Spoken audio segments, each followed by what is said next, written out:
Labarin soyayya ya faru da gaskiya. Amma fiska na ina kamar umaimane. Wayo masoya. Na gane shirin fitar fatake asubahi suke yi wa. So ya zama garkuwar mutane mai yawo kamar ruwa. So jirgi ne iban mutane ne kowa yana hawa. Na hausa kaɗan kamar da wasa har na fara rayuwa. Ku tsaya ku ji zantukan da zanyo dan ya faru yan uwa. Ya faru da gaske ne a kaina a cikin sha'ani na rayuwa.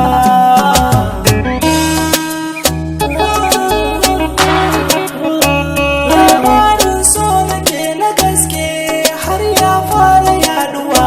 Wata rana na fito wajen sana'ata na fara kasuwa. Sai ta taho kuna da murmushi gaisuwa juna muka yi wa.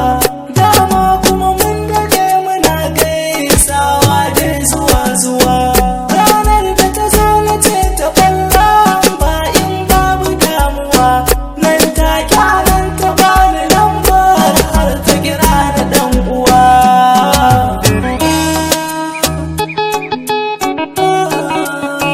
A raina na ji daɗin kalamin da ta min a rayuwa. Na kai wani lokaci a ranar raina babu damuwa. Bayan wani lokaci sakwanni sun wata zuwa awa. Sai na kira ta na ce umaima zance na akwai yawa. Kafin furci na kin sani ko me zance so nake yi wa.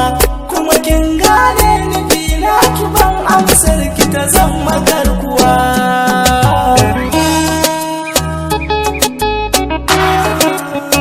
Na ɗauka za ta ce ka ce shawara sai na yi a rayuwa.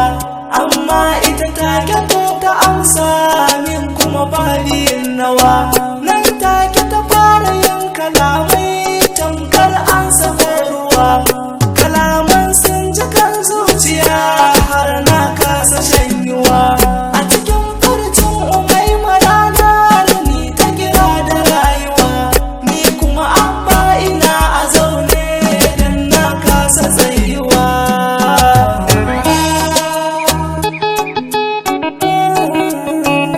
Sai ta ce ta nake tana so na shi yasa take zuwa. Ba dan kun ba sai da ta zo ta tawa shukar ta bar ruwa. Malam kai dan maso ka ji ranar da mun yi shakuwa. Bayan kwana guda muna gaisawa har tana zuwa. Ni ma kuma za na je wajen ta dan ƙauna so muke yi wa.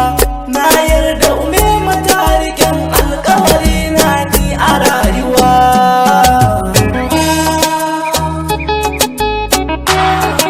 Umaima saboda ta rike san ambato na har yana yawa.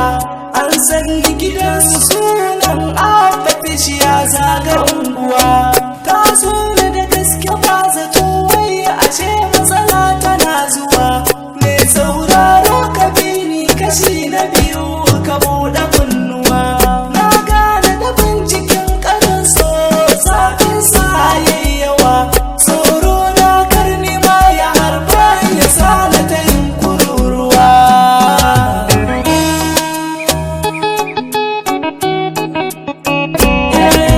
Mai